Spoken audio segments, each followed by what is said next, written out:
অথবা মারাই গেলাম। কেন? মুমিনের জন্য দুনিয়া হলো মুসাফির খানা। আপনি ট্রেনের টিকিট কেটেছেন, এই যে সান্তাহার পাশেই আপনার রেল স্টেশন, টিকিট কেটেছেন রাত 2টার, রাত 2টার টিকিট, ঢাকাতে যাবে রাত 2টায়। আপনি রাত 12টায় গিয়ে বসে আছেন, 2 ঘন্টা ধরে অপেক্ষা করছেন ওয়েটিং রুমে। যখন 2টা বাজবে ট্রেন চলে আসবে, আর 1 মিনিট আপনি থাকতে পারবেন? কথা বুঝেন না? ঠিক দুনিয়া হলো আপনার ওয়েটিং রুম। যখন আল্লাহর পক্ষ থেকে মৃত্যুর ডাক চলে আসবে, 1 সেকেন্ড থাকা যাবে না। এটা হলো মুমিনের বিশ্বাস। এই জন্য মুমিন মৃত্যুকে নিয়ে ঘাবড়ায় না। এমন ভাবে নিজেকে তৈরি করুন, আমার বেঁচে থাকাও যেন যা হয়, মৃত্যুবরণ করাটাও যেন তাই হয়। এমন ভাবে তৈরি করুন।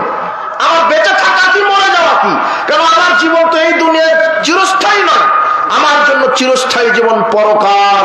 আমার আসল ঠিকানা পরকাল। আমি অযথা এই 2 সেকেন্ডের দুনিয়াতে এসে এত মাতবাড়ি, বাহাদুরি, হিংসা, প্রতিহিংসা, এটা হলো বোকামির কাজ। শোনেন, পৃথিবীর ইতিহাসের সবচাইতে বোকা মানুষ, পৃথিবীর ইতিহাসের সবচাইতে ইতর নিম্ন শ্রেণীর মানুষ তারা যারা 60-70 বছর প্রাধান্য দিতে গিয়ে অসীম পরকালকে যারা ভুলে থাকে। এদের মতো দ্বিতীয় ইতর শ্রেণীর মানুষ পৃথিবীতে নেই। আমি তো থাকবো 60-70-100 বছর, এরপরে চলে যেতে হবে। এরপরে কোথায় যেতে হবে? চলে যেতে হবে। মুমিনের জন্য আসল ঠিকানা কি?